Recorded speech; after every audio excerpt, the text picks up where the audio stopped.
हम अपने को बड़े भागशाली माने कि हमारे आदरणीय पाली जी ने, हमारे डॉक्टर साहब ने कितनी अच्छी बातें कही हैं। सवाल आता है कि हम उस पर कितना मंथन कर रहे हैं। सवाल आता है हमको कितना देख के जो बातें बहुत कुछ कह दी गई हैं, सवाल है कि कितना विश्लेषण करेंगे, हम कितना सोचेंगे।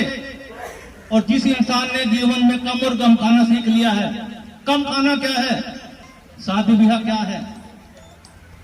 आज बेटी वाला चाहता है मेरी बेटी अच्छे घर में जाए, लड़के वाला चाहता है मेरे घर में अच्छी बेटी आए। कैसे आएगी? सर्वगुण संपन्न साथियों कोई नहीं है।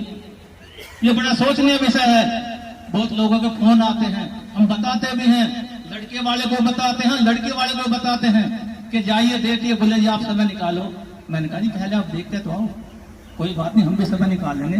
देखने जाते हैं, लड़के वाला फेल कर देता है, नहीं जी हमें तो पसंद नहीं है।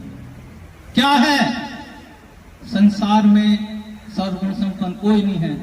और दूसरी बात, हम ये चाहते हैं हमें शादी में धन मिले, वो मालिक है देने वाला। तो देखिए अपने कमाए धन से, संत महापुरुष कह रहे हैं कि अपनी हक हलाली कमाई खाइए, दूसरे का दिया हुआ दान इतना ऊपर नहीं उठता इंसान।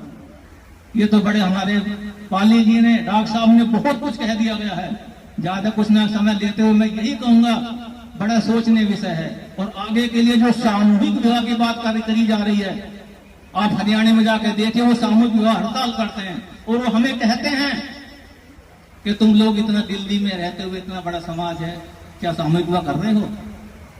हमारे डॉक्टर साहब आदरणीय बहुत कुछ कह दिया गया है। क्या हम ऐसा सामूहिक विवाह नहीं कर सकते?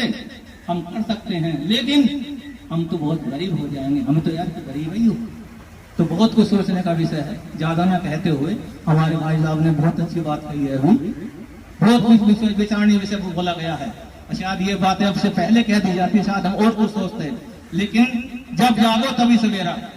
आज हम जागे हैं, हमारे पाली जी ने हमें जगाने का प्रयास किया है। हम इनका और इनकी संस्था का, ग्रुप का हम धन्यवाद करते हैं। और यही कहेंगे कि जीवन में जिस इंसान ने कम और कम खाना सीख लिया है, वो इंसान हमेशा सुखी रहेगा। नहीं तो टेंशन में, तो डॉक्टर साहब ने सबको कह दिया, कोई नहीं है, शायद कोई बिरला ही होगा जो सुखी जीवन जी रहा होगा। किसी को बेटी की तरफ से दुखी है, कोई बेटे की तरफ से दुखी है, कोई बहू की तरफ से दुखी है। साथियों, जीवन में खुशहाल जीना सीखो।